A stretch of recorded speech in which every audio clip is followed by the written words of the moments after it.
Hello everyone, welcome to a new lecture of our course on heterogeneous systems. Today we are going to talk about another important parallel pattern, prefix sum or scan. Before we go into the details of prefix sum, let me very quickly remind you what have been the parallel patterns that we have covered so far. We started with the reduction, an operation that reduces a set of values to a single value. It requires to use an associative, commutative operator that also has an identity value, for example, sum, product, minimum, or maximum. And reduction is a key parallel primitive in, for example, the MapReduce programming model. Remember that writing code for an efficient parallel reduction requires us to make sure that we map data to the active threads in a divergence-free manner. If we do it that way, as the iterations make progress and threads start retiring, we will maintain still threads belonging to the same warp, all of them active. And this way we can maximize the warp utilization. This is key to obtain a high efficient parallel reduction. The second parallel pattern that we covered was histogram calculation, a frequently used computation for reducing the dimensionality of some data set and extracting notable features. Remember that in a histogram, what we do is accessing elements in the input and checking what's the value of this element, and based on that, incrementing one counter associated with the bin of the histogram. In the parallel implementation of histogram computation, we have to be really careful because there might be threads that are running concurrently and want to update the same positions, the same bins of the histogram at the same time. This is what happens, for example, in this particular figure, where you see where that threads 0 and 3 both read same value, L, and both want to update the same element, the same bin in the histogram. In order to avoid data races and make sure that the execution and the result is correct, we need to use atomic operations. The problem with atomic operations, as you may remember, is that they serialize the execution, so they can really affect the performance of our workloads. There are techniques to try to alleviate this overhead or this bottleneck by, for example, privatization. In privatization, what we do is replicating the histogram, creating multiple subhistograms, each of them assigned to the different thread blocks that are participating in the histogram calculation. Once the subhistograms are computed, we are done with that. We reduce them in parallel and we obtain the final histogram that will reside in the global memory of a GPU, if we are using a GPU for this implementation, of course. The next parallel primitive that we covered was convolution, a widely used operation in signal processing, image processing, video processing, computer vision, and these days very much used as well in artificial intelligence and machine learning, in convolutional neural networks. In convolution, what we do is applying a filter or a mask on each element of the input and obtain an output value that is the weighted sum of a set of neighboring input elements. And that's what we do, for example, in the 1D convolution. Observe how we are applying here this mask on all the elements of the input array, and every time that we do so, we obtain partial products, and then we have to reduce all these partial products in order to obtain the value that will go to the output array. And this is similar computation, but in this case for a 2D convolution. Remember as well that we talk about the fact that convolutional layers in convolutional neural networks are typically lower to matrix multiplication in today's GPUs. The reason is that GPUs are highly optimized for operations like matrix multiplication, and we can get the most of the existing hardware if we convert the convolutions into matrix multiplications. And we discussed briefly this toy example that I guess it's quite clear about how this conversion is done. Okay, let's talk about the prefix sum, as I said, also called a scan operation. Prefix sum or scan is an operation that takes an input array and an associative operator. Similar to the reduction, this associative operator can be a multiplication, addition, maximum, or minimum. The scan operation returns an output array that is the result of recursively applying the associative operator on the elements of the input array. For example, if this is our input array that goes from x0 to xn-1, it has n elements in total, and this is the associative operator. For example, the addition, the output array from y0 to yn minus 1 is going to look like this if this is an exclusive scan, or is going to look like this if the output is an inclusive scan. Observe that the only difference between both is that in the inclusive scan, we are also including in the operation the value corresponding to the specific index, in this case, I. And observe that what we are doing is recursively applying the operator to the previous computation. So yi is equal to x0 plus x1 plus x2 plus until xi minus 1. And in case of inclusive scan is until element xi.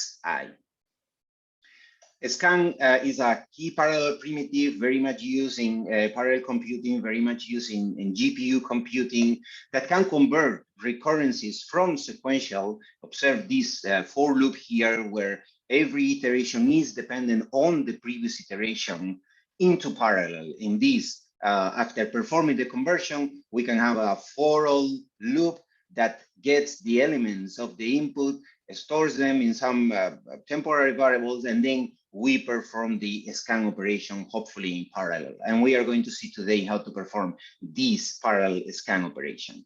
Scan is a basic building block for many important parallel algorithms. For example, string compaction, partition, select, unique, radix sort, quicksort, etc. You have a long list here in this slide. We are going to talk about some of these examples at the very end of this presentation. And let's see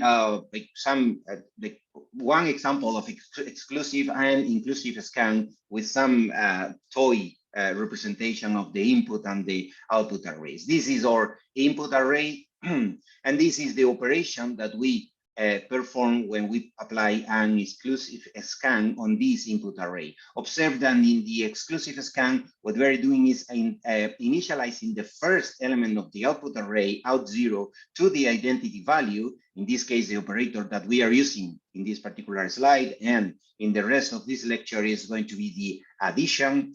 And as you see, this is how we obtain each element of the output array, by adding the previous element of the output array plus the previous element of the input array. In case of an exclusive scan, and this could be our output array, and in the inclusive scan, what we are doing is initializing the first element of the output array to the first element of the input array, and then we perform the recursive addition, but in this case, adding by the adding the own element, the element corresponding to the index that we are computing right now. So index I, out I is using in I as one of the input operands, and this is the output array that results from this inclusive scan.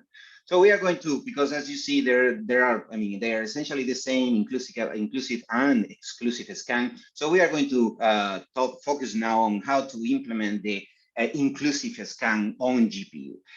What we normally do in GPUs and also other parallel machines is to apply a hierarchical scan operation. In this case, what we do is, first of all, dividing the input array into equally sized chunks that are assigned to different thread blocks. In this particular case, we are using 4 thread blocks of 4 threads each.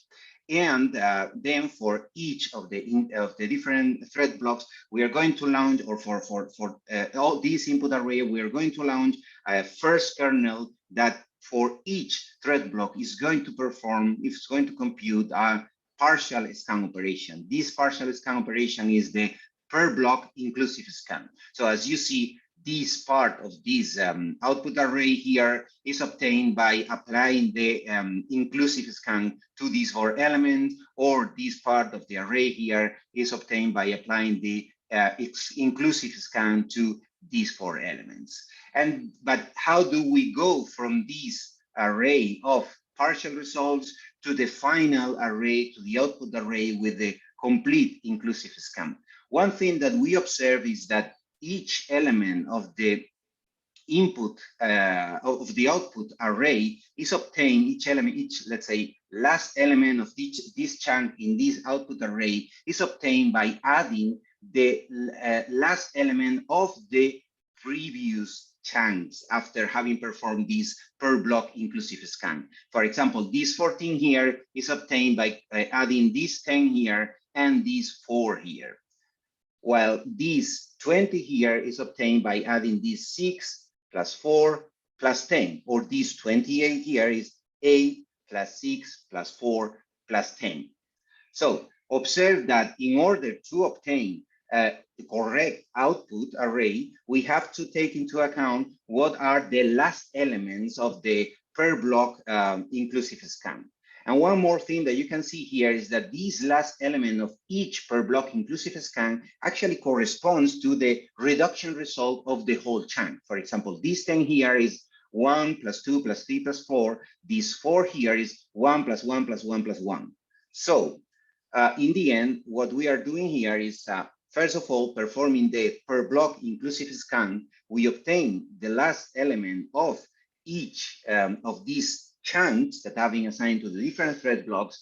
And with these, let's say, partial reduction results, 10, 4, 6, and 8, we can create a new smaller array where we apply a scan operation on these partial sums, and then we can propagate these partial sums to the partial results, to the output of the per block inclusive scan that is copied here, this array here. So what we do is adding the partial sums, the scan partial sums to the corresponding chunk of this intermediate array. So for example, for these 4 elements here, we are going to add 10. For these 4 elements here, we add 14. And for these 4 elements here, we add 20. And this way we obtain the output of the final output of the inclusive scan operation.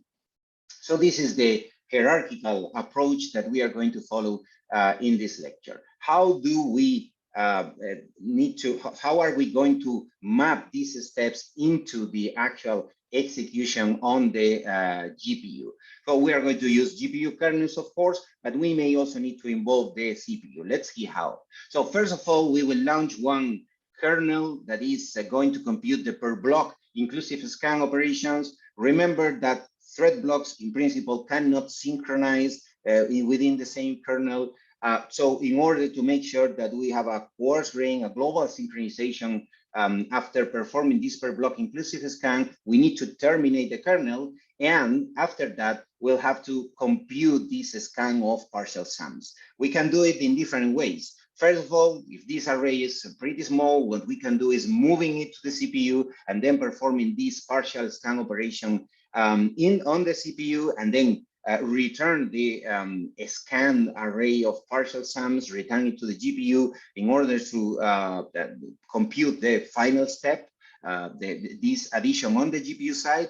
Or if this array of partial sums is relatively large, maybe we can scan it on the GPU. So we could launch a new GPU kernel that would perform this scan of partial sums on the GPU. And then there is also a way of doing it using atomic operations in global memory. We are going to talk about this this at the very end of the lecture. So for now, let's assume that we either do this scan of partial sums either on the CPU or with a new kernel on the GPU. After that is done, then we have these partial values, these scan values that we need to add to each of the chunks of the output array. So, but now we have to see, or what we have to think about how to implement the first kernel, the per block inclusive scan. Inside a thread block, we can also apply a hierarchical approach involving warps and involving threads. Remember that thread blocks are decomposed into warps, and when they are mapped to the GPU cores, and they are the warps of 32 threads, start the execution in a fine-grained multi-threaded manner. So we are going to see how to do this per block inclusive scan using the warps that compose each of the thread blocks. And we are going to talk about 2 basic algorithms here. We will start with Cogistone, but we are also going to explain another important algorithm, that is Brent-Con. So in Cogistone, what we do is something like this. This is our input array. Observe that it has 8 elements. So we are going to launch 8 threads, or we are going to consider that our thread block or our warp has 8 threads. In the very first iteration, observe that all threads but the first one are active, and what they are doing is reading their own element and also reading the previous element, that one at distance 1, and they perform one addition here and then store the partial result. We'll see where, maybe in an array of intermediate results. In the next iteration, these 2 threads, thread 0 and thread 1, are going to remain active, are going to remain idle, but the other threads remain active. And in this case, what they are doing is adding their own partial result to the previously calculated value that is at distance 2. So you see 1 and 2, we read this element and we perform this addition and we store the partial result here.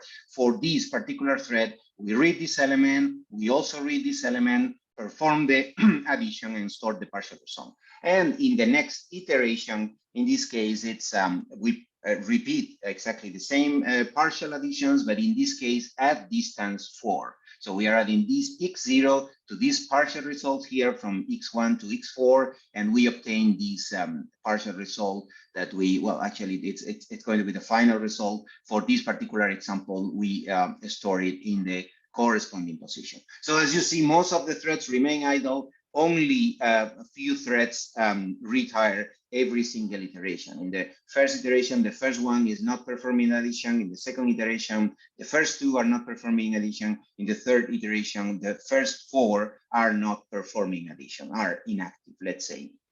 And this is how the code looks. This would be like the, let's say, most basic implementation of this code. Remember that we are assigning 1 thread per input element and per output element. The index is obtained by this I, that is essentially the global index of the thread ID based on the thread ID and the block ID. First thing that we do is reading the input elements, writing them to the output and synchronizing. Here, we are going to use this output array that in principle resides in global memory. We are going to use it also to store the partial results, and then we go to the for loop that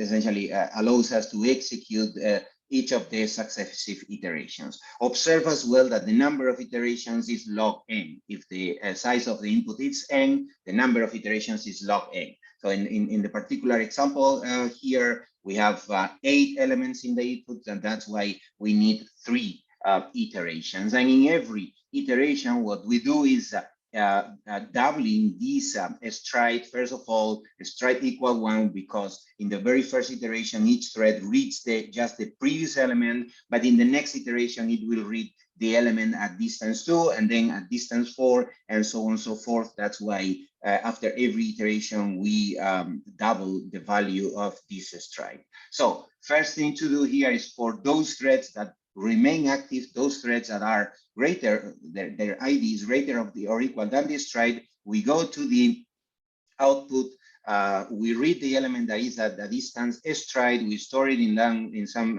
temporary variable, and now we have to synchronize. The reason why we have to synchronize is because we are using the output array also to store the partial results, and we don't want to override any previously calculated partial results when we perform this addition here. So we have to make sure that all threads of the thread block have read the previously calculated element, and now that it's saved in this temporary variable v, we can add it to the own element of the array, the element corresponding to in position I, corresponding to the specific thread that is executing this kernel. After that, we write to the output, we synchronize, and we can repeat we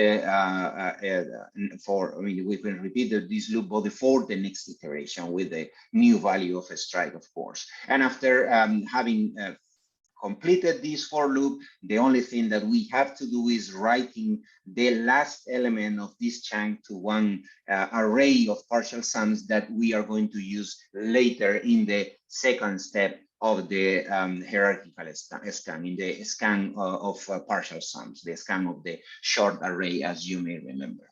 But let's try to optimize this code for Keystone parallel scan.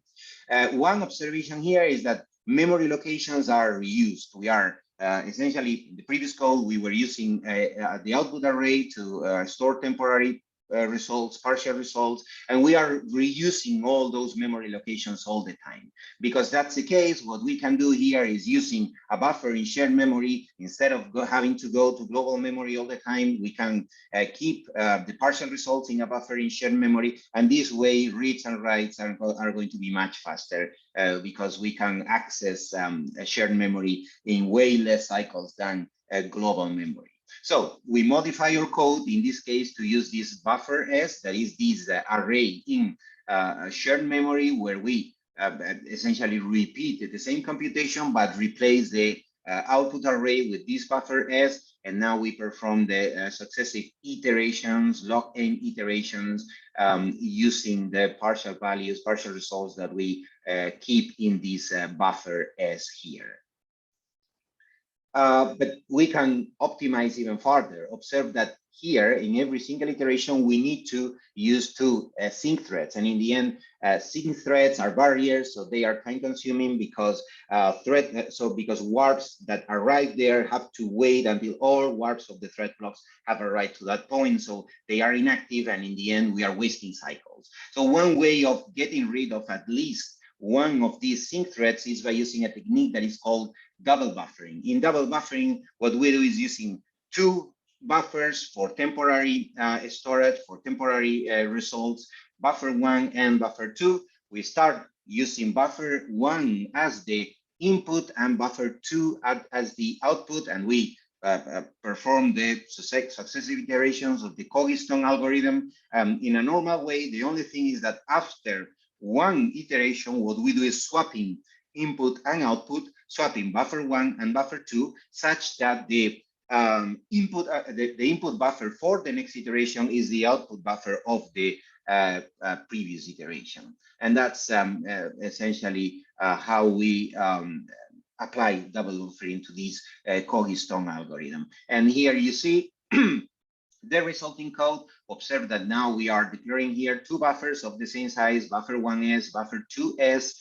We start using, in this case, the in buffer is buffer 1. We start using buffer 1 as the input buffer. We perform the first iteration with this input buffer, that is buffer 1. After being done with this first iteration, we have to swap the pointers of in buffer and out buffer, such that buffer 1 now becomes the buffer 1 now becomes the output buffer for the next iteration, and buffer 2 becomes the input buffer for the next iteration. Good thing here is that now we can perform this partial sum here without having to synchronize afterwards, or we can actually read the elements from the buffer without having to synchronize, because now we are using two buffers, and there's no possibility of overwriting values that need to be accessed or read by threads from other works. So with this double buffering technique, we save one sync thread, and for sure we achieve some additional performance improvement. Now let's analyze a little bit this Cogistone algorithm, and let's talk about work efficiency. We say that a parallel algorithm is work efficient if it performs the same amount of work as the corresponding sequential algorithm. As we have seen before, the sequential algorithm of a scan or prefix sum requires n operations, right? So the work efficiency of the sequential scan is n. We just need to perform one more addition for every new element of the output that we want to calculate. But let's take a look about how many additions Cogistone requires. So if you look at this figure on the right-hand side, you see that the number of steps is log n. So for example, in this figure, we have 8 elements, so we need 3 steps. And the number of additions that we perform in each step is n minus 2 to the power of a step.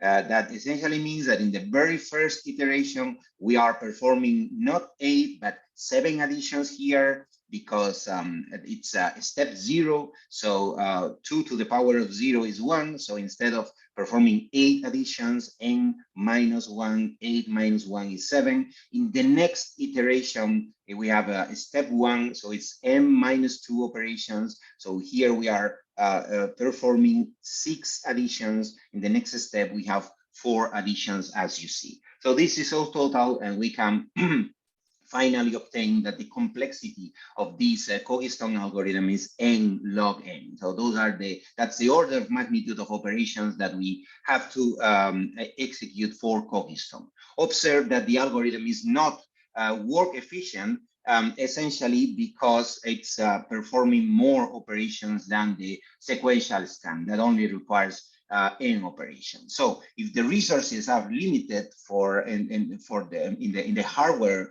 on which we execute this parallel algorithm will be slow because of the low work efficiency. Because in the end, we are executing more additions, more operations than the operations in the sequential scan. But let's take a look at the other algorithm that we mentioned before, Brent-Cohn. This operates in a similar manner, but it requires more steps, as you'll see. The very first iteration, one thread, we assign one thread every 2 elements. So here observe that only threads 1, 3, 5, and 7 are active, and they perform 1 addition here, 1 here, 1 here, 1 here. So it's 4 additions. In the next iteration, there are only 2 active threads, in this case, thread 7 and thread 3, and they are performing 1 addition each. And in the last iteration of this step of the algorithm, we have only a single active thread. In this case, is thread 7 that performs this addition here. This is what we call the reduction step of the Brent-Cohn algorithm. And now after that, we have another step that is called post-reduction. And in this case, we somehow operate the other way around. We start with only a single thread. In this case, is thread 5 that is performing this partial addition here. In the next step, we have 3 active threads, the even number threads, 2, 4, and 6 perform 1 addition each. This is the post-reduction step. So let's discuss what's the work efficiency of Brent-Cohn. But first of all, recall that the work efficiency of Cogistone, or the complexity of Cogistone, is n log n. In Brent-Cohn, we have to, first of all, count what's the number of operations, the number of additions that we need in the reduction step, and observe that, first of all, the number of steps in the reduction step is log n, and the number of operations here is 4, is 2, is 1. So we are essentially performing, it's 1 operation in the last, 1 addition in the last step of the reduction step, 2 additions in the previous one, 4 additions in the previous one, and so on and so forth. So in total, this is n minus 1 operations. And in the post-reduction step, in this case, we have log n minus 1 steps, as you see, and the number of operations in each step is 1 first, then is 3, then would be 5, and so on and so forth. So it's 2 minus 1, is 4 minus 1, and so on and so forth. So in total, this is n minus 2 minus log n minus 1. So if we add these 2 numbers, we have in total 2 log n minus 1 steps, and in total is OM. So this is the final number that is in the order of magnitude of n. So it's the complexity here is OM. And as you see, this is work efficient, right? It's because it's essentially the same number of additions that we needed in the sequential scan. So Brent-Cohn takes more steps than Cogistone, but is more work efficient. So if we execute this in a parallel machine with limited resources, we could expect that Brent-Cohn will perform faster than Cogistone.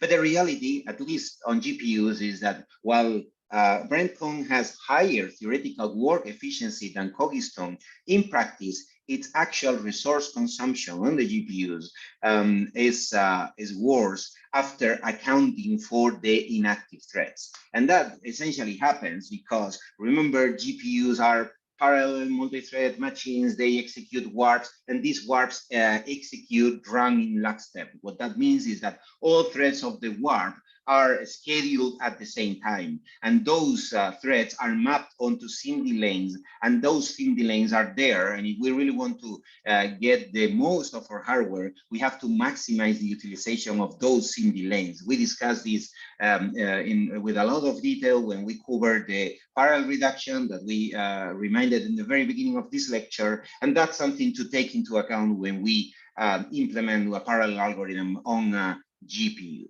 If you observe the different steps in Cogistone and the different steps, successive steps in Brent-Kuhn, what you see is that the utilization here in each step is always higher than the utilization in these steps here. For example, even in the very first step, already half of the threads of the warp are going to be idle, right?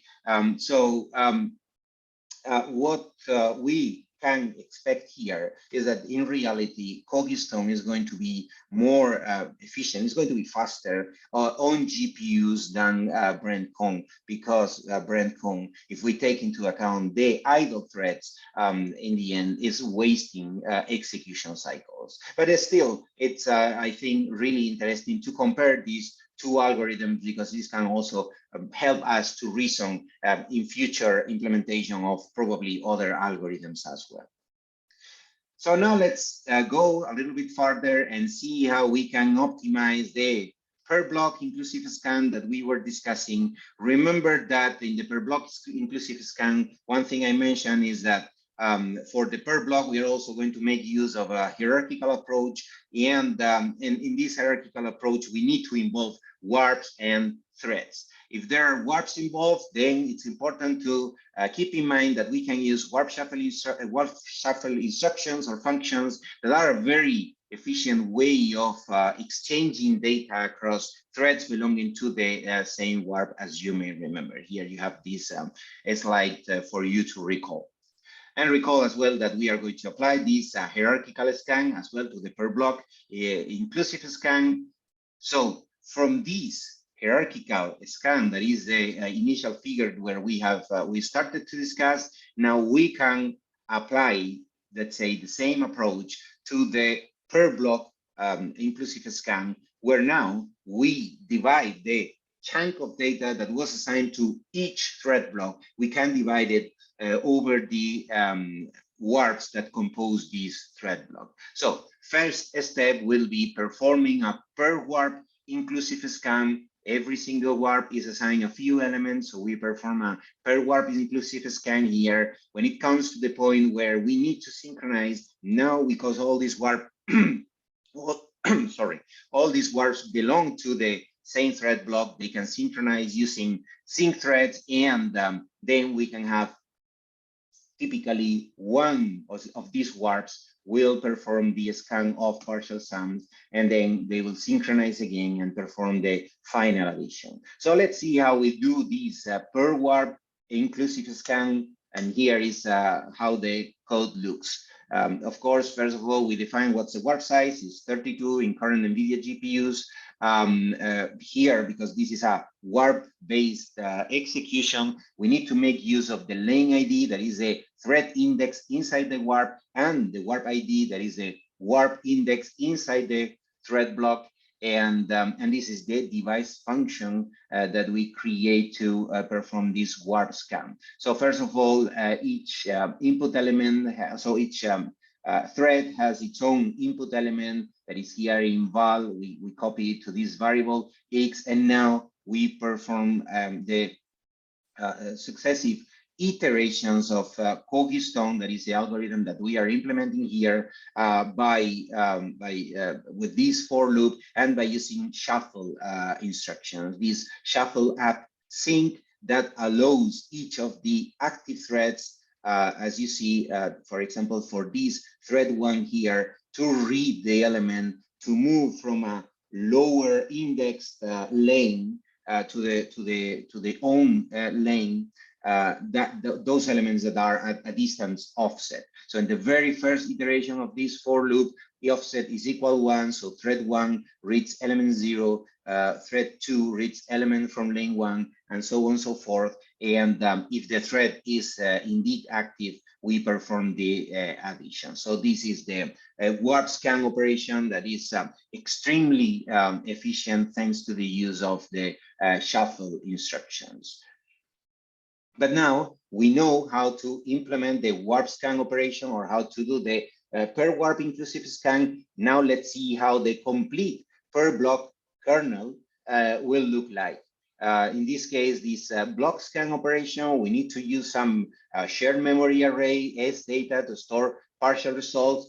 Very first thing to do is to call the warp scan function that we have in the previous slide in order to perform this per warp inclusive scan. This way we obtain a warp prefix that we store in shared memory. In particular, the last thread of the warp is lane ID equal warp size -1. So the last thread of the warp is storing the reduction result 10, 4, 6, and 8 into the shared memory array, and then we synchronize for one warp to perform the scan of partial sums. So this scan operation here in the second step is now executed by a single warp. In this case is warp 0. So because here we are going to involve only those threads with an index less than warp size. So from 0 to 31, we perform the warp scan operation on the values, on the elements that we stored previously in shared memory. So we obtain this scanned array of partial sums, then we synchronize, and then we can perform the final addition as we have to do in this last step. And everything is in the same kernel, as you can see. This is the per block hierarchical scan. And this hierarchical scan that we are applying at a GPU level, let's say, and at a block level as well, is what we call the scan-add approach. I think it's obvious the reason why we call it this way, because first of all, first step is a scan operation. Second step is also scan operation. In the last step, we just need to add the elements of the scanned partial sums to the results of the per block scan, right? So this is why it's a scan, add. And is it an efficient algorithm? I think it looks like an efficient algorithm, and we have actually discussed how to optimize it. But let's take a closer look and think about how many global memory accesses we need for this algorithm. And it's important to look at the global memory accesses, because in the end is the most time-consuming operation that we can execute on a GPU, accessing the data in global memory, especially if we have to access very long arrays of n elements. Let's assume that we have n elements in our input array, and in the very first kernel, in the scan kernel, what we do is we read the whole input array of n elements, and we perform the per block prefix sums, and then we have to store back these partial results, these per block prefix sums onto the global memory, into the global memory again. So in the end, in the first kernel, we are reading n elements and we are writing n elements to global memory.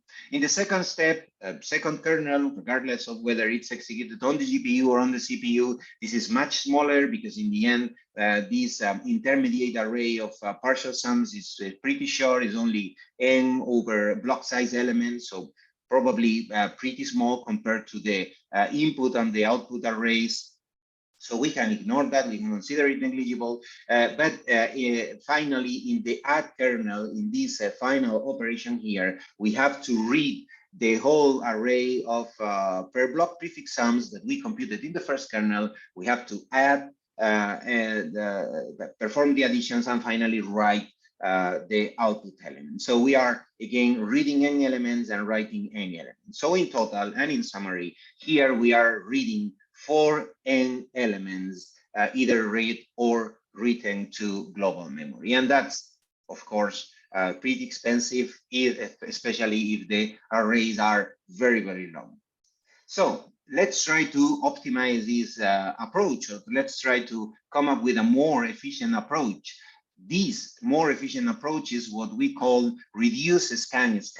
And what we do here is that in the very first kernel, the only thing that we have to calculate is the per block reduction. Remember that that's what we need to synchronize and go to the second step, that is the scan of partial sums. So in the very first kernel, we are going to just calculate the per block reduction. Second step, we scan the array of partial sums. And in the last step, we take the input array as is. And now we are going to perform the per block scan and the final additions. This per block scan and the addition can be performed, can be executed in the same kernel. Now, if we look at the global memory accesses of this reduce scan approach, in the reduce step, we need to read the whole input array of n elements, but we only need to write one element per block, which is negligible. In the second step, scan operation, we only operate on a small array of partial sums, so we consider it negligible as well. And in the last step, we have the large scan per block or per block scan, where we have to read the whole input array, and then we have to write the final output array, both of n elements. This is in total 3 n elements that are read or written from global memory. And if you compare this to the scan-add approach, we are reading way less elements in this case. We are only reading 3 n elements versus 4 n elements in scan-add.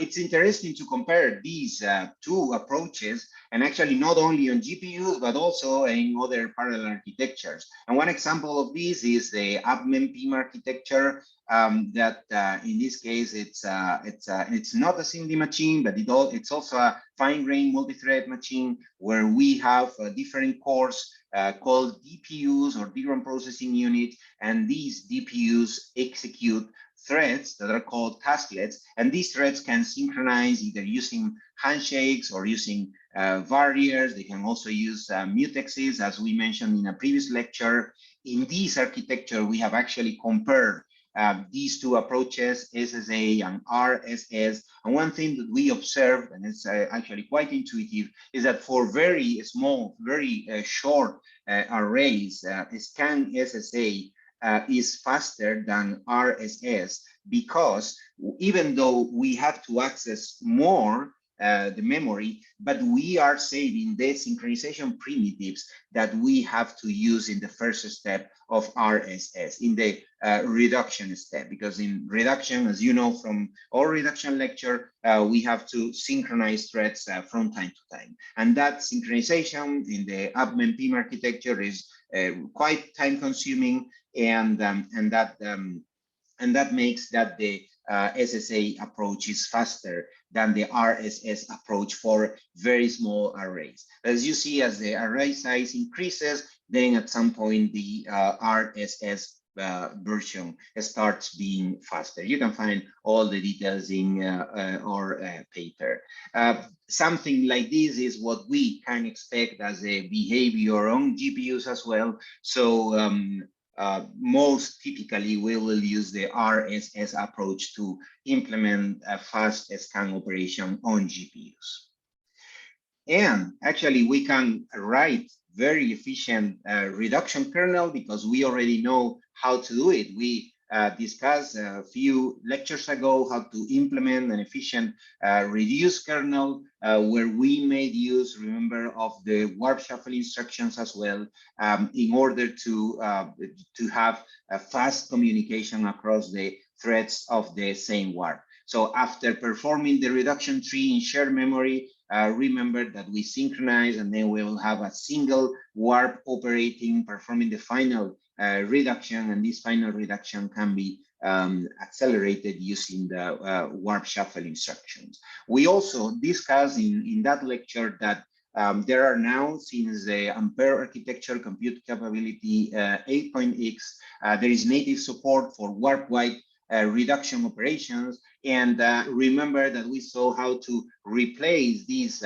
for loop that we have here with a single instruction reduce at sync that can perform the reduction operation natively at the warp level. And by doing so, we can probably accelerate even more this reduction kernel. We don't really know how this native reduce operation is implemented, but one possible way is the way that I'm to describe next. As you may know, and as you may imagine, this is a GPU core. Inside the GPU core, we have multiple processing engines. These processing engines are essentially the SIMD lanes where we execute arithmetic operations like 32-bit floating point or integers or double precision, etc. For these processing engines to access data, we need to use a crossbar unit. This crossbar unit is going to bring to the processing engines data residing either in shared memory or in the local register file, as you see here, but also the crossbar unit communicates to the processing engines instructions and other data that resides in different memories. For example, this parameter memory is similar to the constant memory that we have also discussed in the previous lecture. So let's take a closer look at this crossbar unit. Inside this crossbar unit, we actually have the configurable crossbar that are the connections that can go from here to there. So for example, for the different processing engines to access elements in registers in the local register file. So we have to configure the crossbar in a way that we route from this input to the corresponding output, right? And this is all controlled by a crossbar controller. So this is how, let's say, basic crossbar unit looks like. But now we can extend this crossbar unit by adding a reduction operation unit. And this reduction operation could be useful to accelerate reduction operations, such as the warp reduce instructions that we are discussing and we have mentioned before. So how does this crossbar, how is this crossbar going to be configured to allow us to perform efficient reductions using this reduction operation unit? So let's take a look at this conceptual diagram. Remember, in a reduction operation, we need to perform log. So if we have an input of n elements, we need to perform log n steps. So in this particular example, we see 16 elements. So in total, we will need 4 steps. So here we have 1, 2, 3, 4. These are the different steps, and in each steps, what we do by using the core crossbar controller is configuring the crossbar in the desired way to move data from one lane to a different lane, perform partial additions in this reduction operation unit, and then writing the partial results into the registers that will be accessed in the next level, in the next iteration of the reduction. So for example, at the very beginning, let's take a look at these 2 lanes, lane 0 and lane 1. Each of them have their own element assigned from the input array. And what we do is just swapping these elements, moving them to the other, to the neighbor lane in order to perform partial addition. So the value that is handled by lane 0 is moved to lane 1. In order to perform one addition here, the value in lane 1 is moved to lane 0 in order to perform one addition here and obtain some partial results. And we are going to do exactly the same for the rest of elements, the rest of lanes. When we go to the next step, now instead of swapping 2 adjacent elements, what we do is swapping pairs of elements. So these 2 elements in lane 0 and 1, these 2 actually previously calculated partial sums in the previous iteration.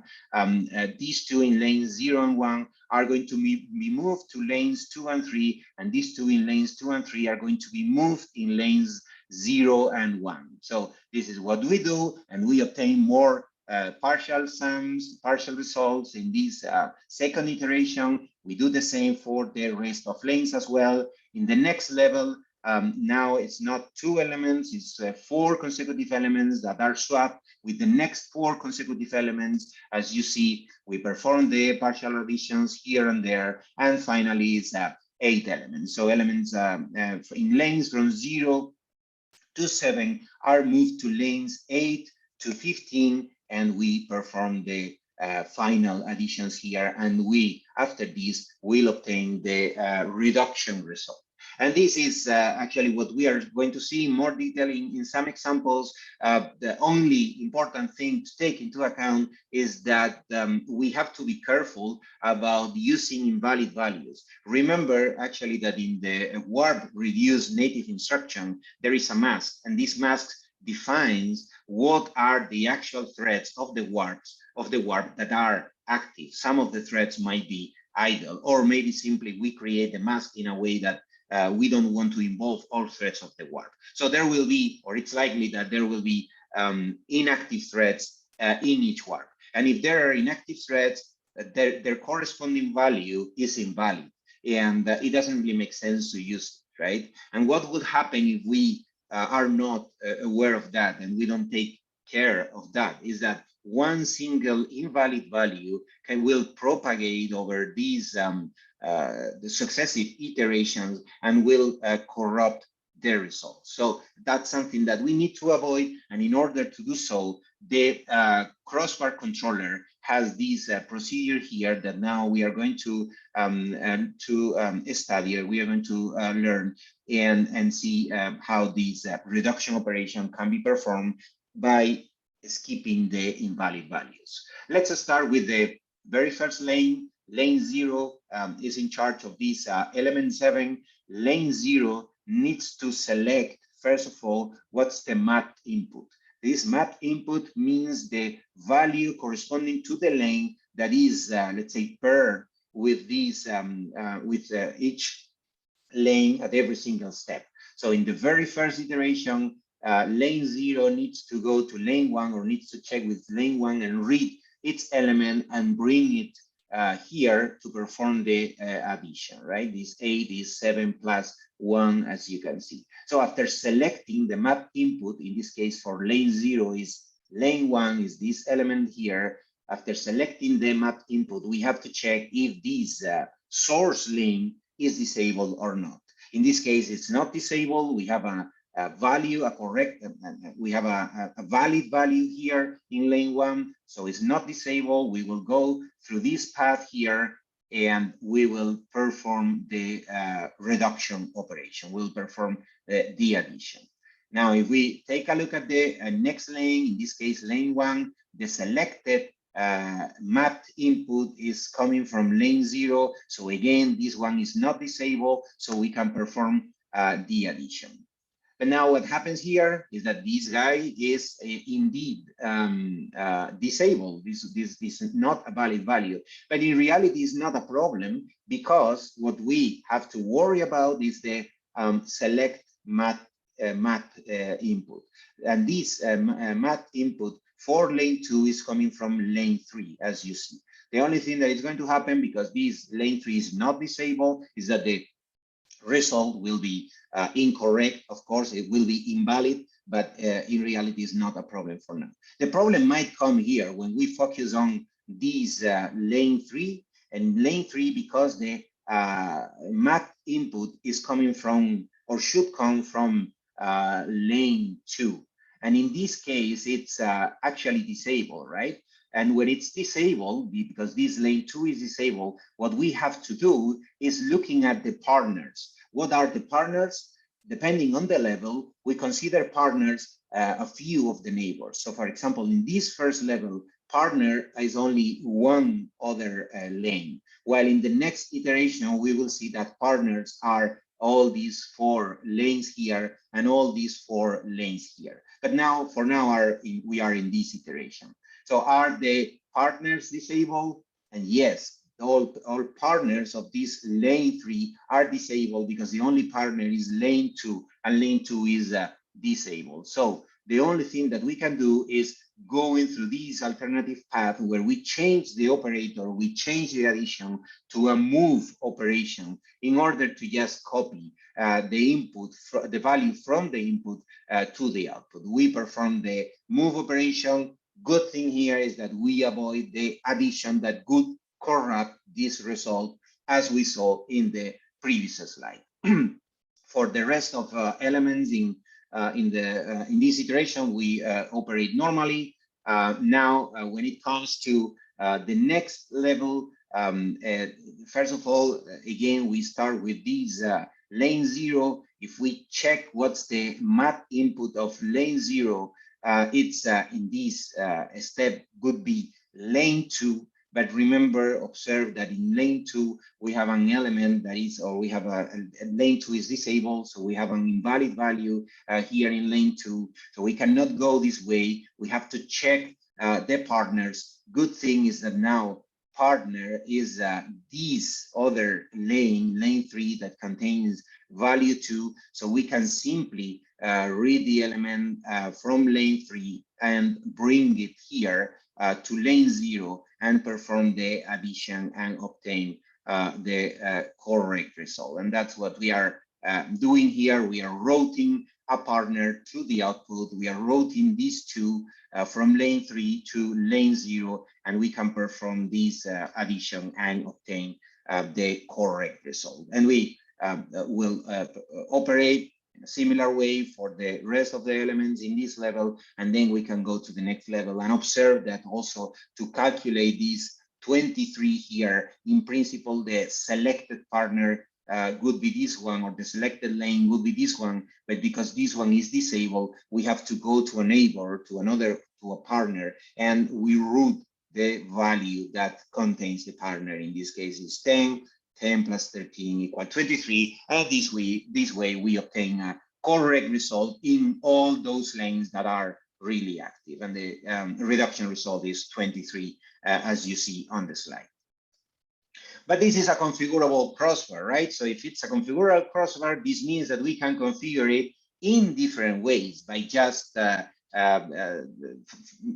having the controller activating the corresponding lanes and the corresponding connections as they are needed. And one thing we could do is, for example, again, having 4 different steps, 4 different levels. In the very first level, as you see, we only have half of the threads are active, half of the lanes are active. In this case, 1, 3, 5, 7, and so on and so forth. And for each of them, we are getting the value from the previous lane at distance 1. So we can, for example, perform one addition here. This element from lane 1 plus the element from lane 0, we obtain some partial result. We can do the same in lane 3, lane 5, and so on and so forth. In the next level, one connection we could do is having, in this case, lanes 2 and 3 are active, and they both read from the same source from lane 1 and perform some partial additions.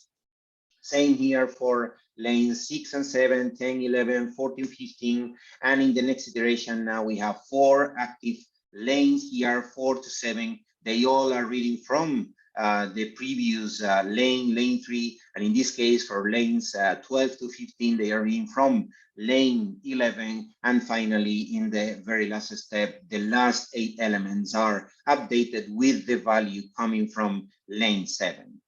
We can have a similar procedure here in order to skip the corrupt values as well, like this X here, or the invalid values, because, for example, the corresponding thread is not active.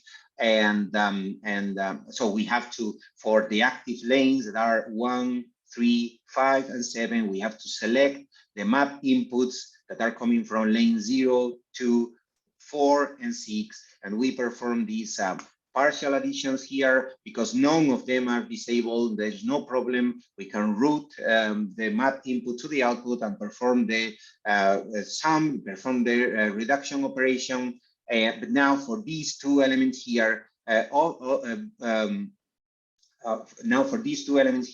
we have to go to lane 1 and bring this element. This element is not disabled, so again we can route the input to the output and perform the additions. Also the same for these 2 elements here. We read from lane 5 in this case, and now in the very last step is where we actually have the source is disabled, so we have to check the neighbors in the opposite direction. Opposite direction meaning to the left, and we say it's opposite because, as you see, the values are propagated to the right. So we have to go to the left and find what's the first neighbor that is not that is not disabled. In this case, lane 2 with this 13 here, so we can route these 13 from lane 2 to lanes 4, 5, 7, and 6, and perform the final additions. And if you look at the result, and if you see what we have done here is a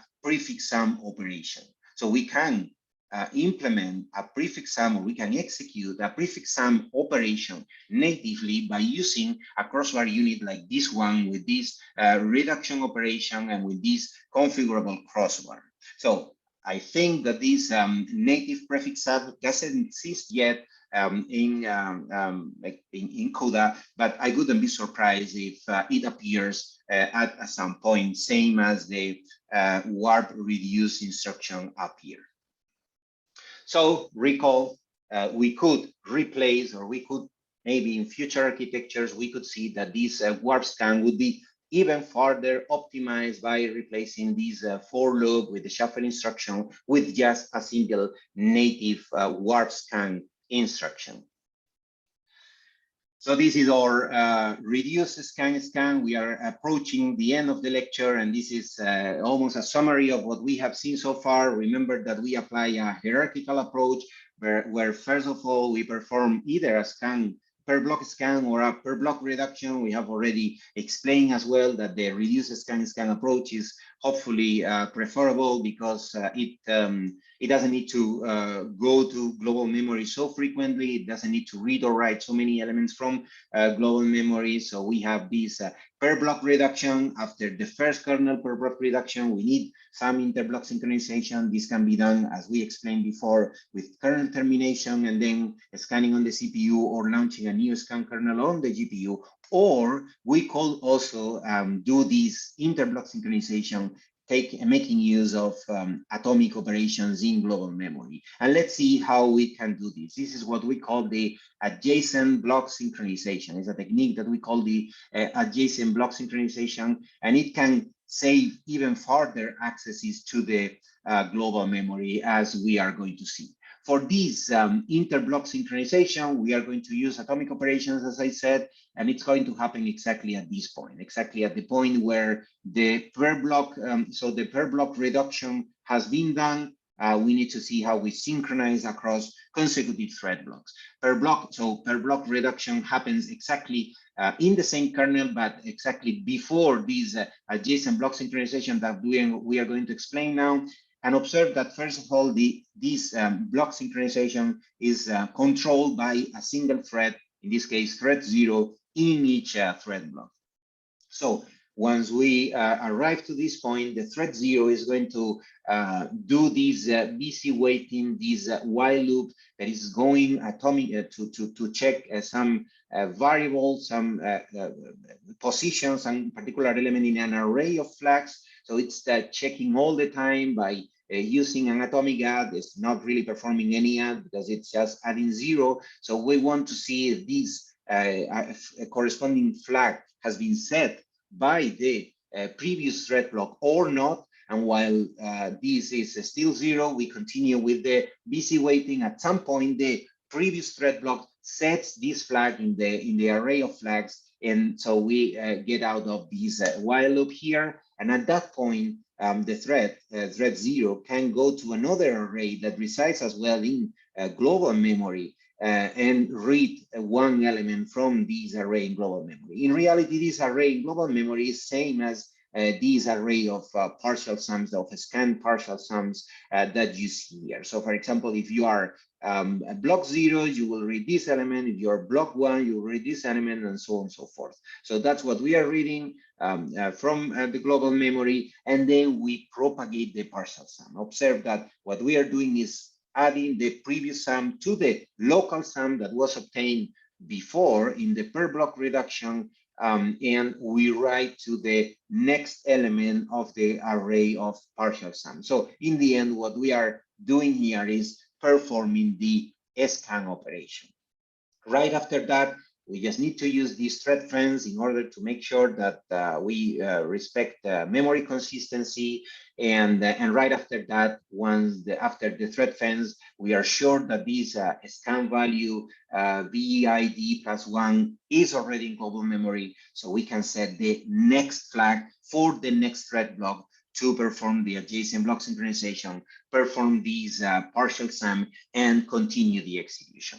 What will happen after this is that we perform the per block scan operation. Remember that we are talking here about reduce scan. So after performing the adjacent block synchronization that is naturally or inherently executing the intermediate scan operation, we have to perform the last step, that is the per block scan, including the addition in the reduce scan approach.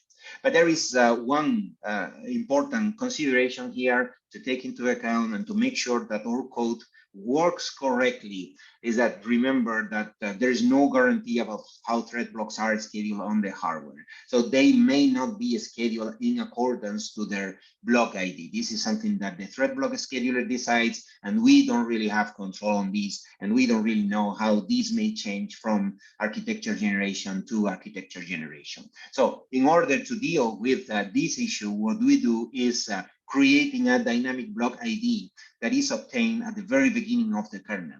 Observe that this is as simple as having a global counter that is accessed by one thread of all thread blocks. We just increment this counter, obtain this pseudo block ID or this virtual block ID, this dynamic block ID, and then it's shared with all other threads because it's placed in the shared memory synchronization. Then all threads can read this dynamic block ID from global memory and from shared memory, and then at that point start using this BID in the rest of the kernel for the data that they need to access from global memory, for the flags that they need to update in this adjacent block synchronization, and so on and so forth.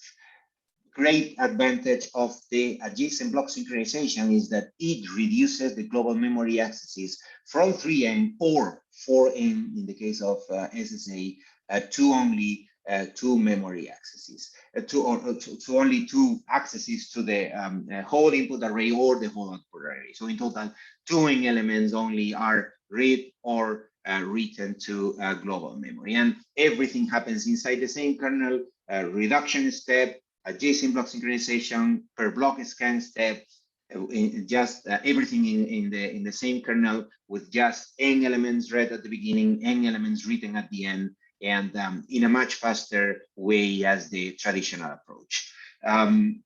Still, the issue here is that we need to use atomic operations. We have to be careful with memory consistency using this memory fence, and in the end, atomic operations are costly, as you know, but hopefully in upcoming architectures, hopefully in the next NVIDIA architecture H100, this may be even more efficient, because now there is a direct communication from thread block to thread block when they reside in the same cluster, thanks to these SM to SM or GPU core to GPU core network. I still don't know how this will have to be implemented, but probably we will be able to create a more efficient adjacent block synchronization.